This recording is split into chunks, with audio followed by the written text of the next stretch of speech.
बिस्मिल्लाहिर्रहमानिर्रहीम। फरमान मुस्तफ़ा सल्लल्लाहु तआला अलैहि वसल्लम जो ये दुरूद शरीफ पढ़ेगा तो 70 फरिश्ते 1000 दिन तक उसके नेकी लिखते रहते हैं। सल्लु अला हबीब सल्लल्लाहु अलैहि वसल्लम। आहिस्ता चलना ये भी सुन्नत मुबारक है। राशिद अतारी नूरी दवाखाना की तरफ से। और आप देख रहे हैं मुजर्रद नुस्खे, एक नुस्खा लेकर आया हूँ कब्ज़ के हवाले से।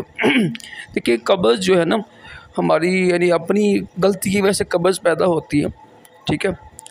यानी वक्त ज़्यादा खाते हैं जो लोग, यहाँ बहुत कम खाते हैं ना, हर लोग बैठे रहते हैं, इससे कब्ज़ ही पैदा होती है। बड़ी बड़ी चीज़ें खाते हैं, बाहर की चीज़ें खाते हैं, फिर नान पकौड़े शवारमे वगैरह खाते हैं ना। कोशिश करें हल्की बुल्की ग़िज़ा रखा करें, मैदे की वजह से भी कब्ज़ पैदा हो जाती है। अच्छी ग़िज़ा रखेंगे ना इंशाल्लाह तो इंशाल्लाह कब्ज़ नहीं होगी। ये गंदम का आटा खाया करें, चावल भी अच्छे खाया करें तो फिर इंशाल्लाह कब्ज़ नहीं होगी। कब्ज़ के लिए बेहतरीन मैं आपको नुस्खा बताने लगा हूँ।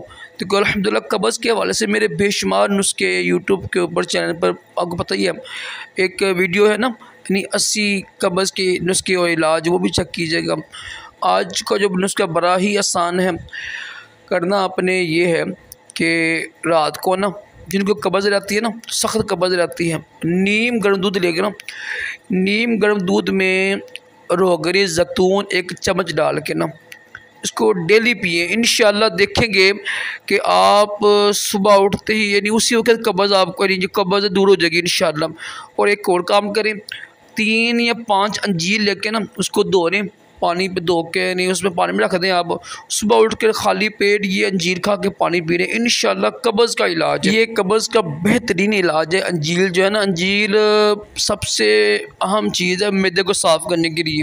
अंजीर से बढ़ के कोई चीज़ नहीं है जो मैदे को साफ़ करें, ठीक है। रोगने ज़ैतून का भी नुस्खा इस्तेमाल करें रात को नीम गर्म दूध में, और ये अंजीर वाला भी साफ़ कर इस्तेमाल करें, इंशाल्लाह कब्ज़ दूर हो जाएगी इंशाल्लाह।